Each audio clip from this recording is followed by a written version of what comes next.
Mr. President, I come to the floor today to join several of my colleagues in raising concerns about nominations to the federal judiciary and the Senate's role in carrying out its constitutional advice and consent responsibilities. From my vantage point as a member of the Judiciary Committee, I can see all too clearly that an alarming trend of more and more extreme judicial candidates appearing before us is growing, that more extreme judicial candidates are being nominated, and that the safeguards here in the Senate that are important to our vetting process are being threatened. Let me start by giving a simple overview of what's happening. First, in terms of the speed at which we are considering critical lifetime appointments to some of the most central courts in our whole federal judicial system.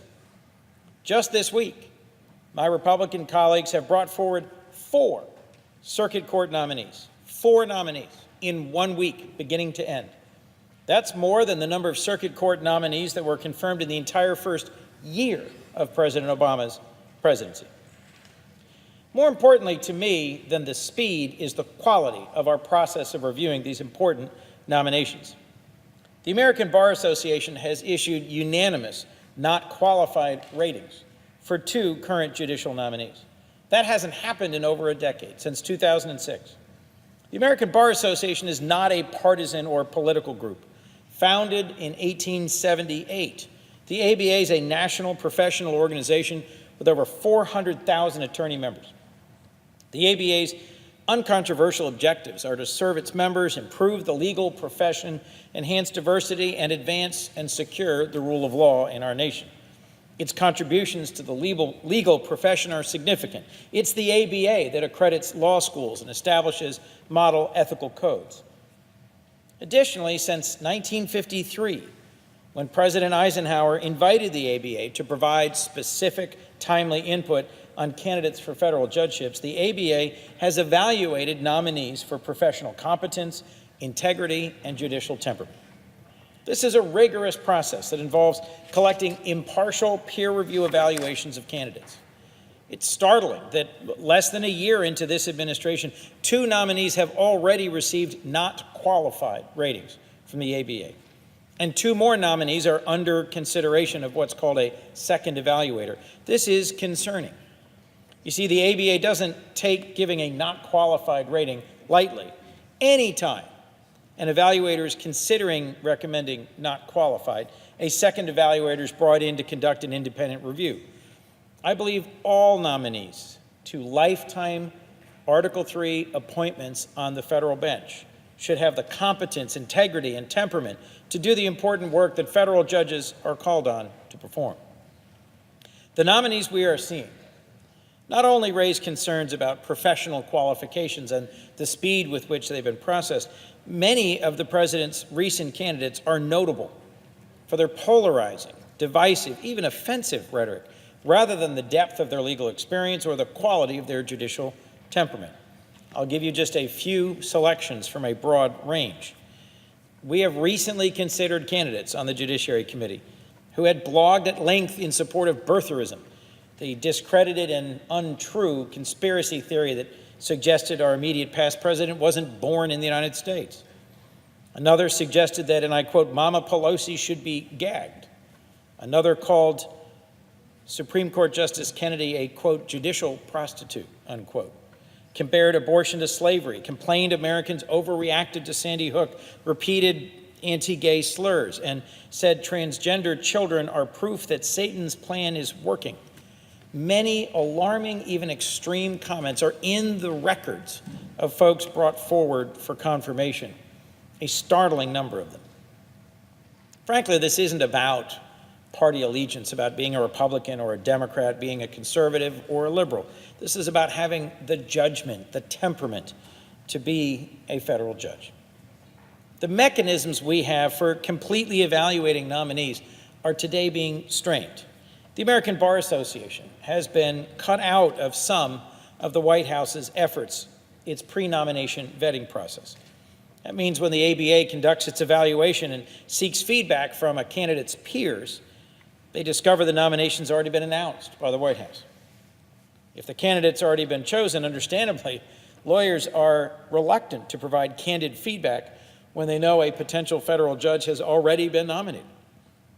Additionally, it's concerning we've had hearings in the Judiciary Committee before the ABA rating process is completed. When that happens, it prevents the ABA, our professional organization of attorneys, from being called to testify to explain a not qualified rating at a hearing where a nominee is considered. In fact, just today, earlier today, we had 2 judicial nominees listed on our agenda who do not yet have an ABA rating.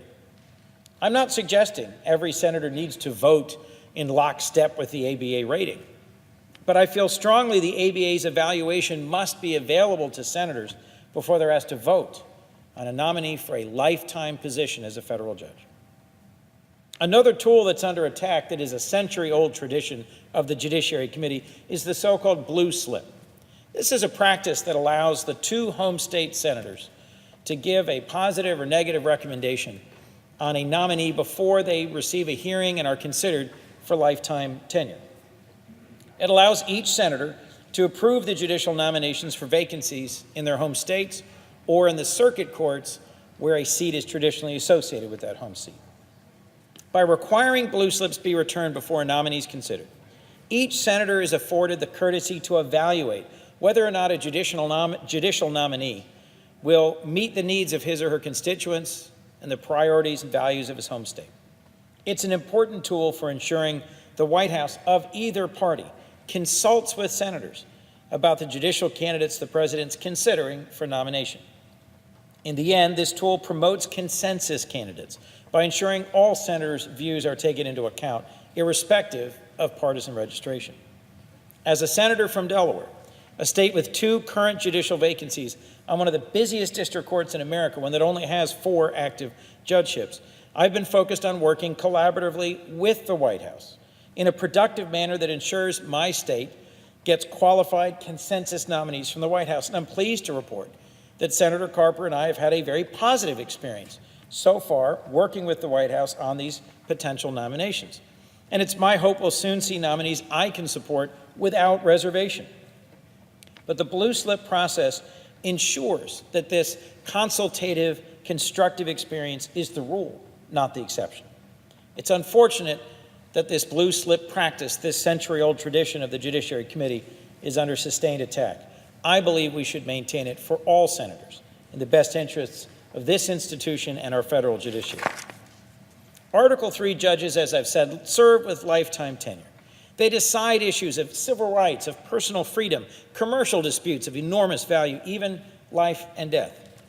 These judges can and should, on occasion, also serve as checks on presidential power overreach. Just in the past few months, Article 3 judges have enjoined executive orders, including the so-called travel ban, the transgender military ban, and the decision to strip funding from sanctuary cities.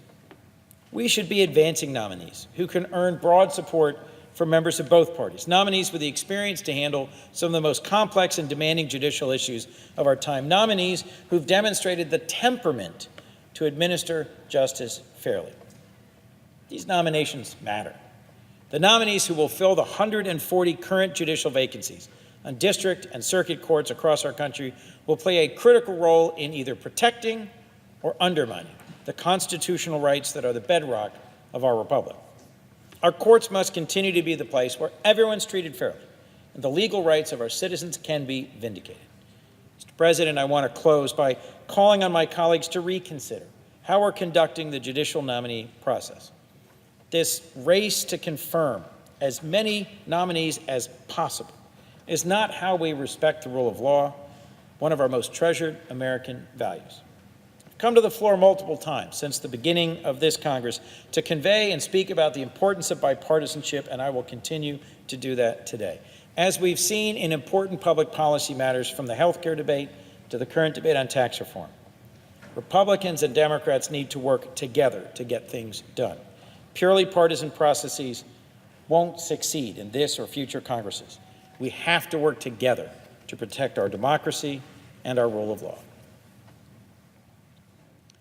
Mr. President, I'd also like to note today Sam Clovis withdrew as the nominee for chief scientist at the USDA. I'm not here to comment on any connections to any ongoing investigations or other social issues, but rather I'd like to comment on a simple concern I have had since his nomination, namely that Mr. Clovis is unqualified to serve as a chief scientist, lacking any professional training in the hard sciences. This is not just my opinion, but a matter of a statutory requirement. It is a requirement in statute to have a background in science. Science is critically important to agriculture, and this is another federal agency that depends on good science. Given the serious challenges facing America's farmers and our food system, from pollinator declines to deteriorating soil health to a changing climate, USDA's science mission is extremely important.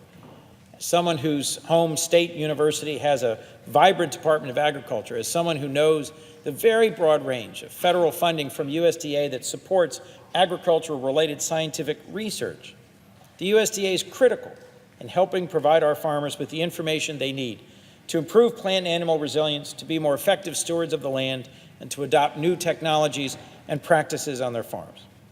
This could all be at risk if the agency's head of science has no relevant scientific training and even rejects current scientific thinking. I believe science, not mere opinion or partisan attitude, should underpin our decisions when it comes to our nation's agricultural policy.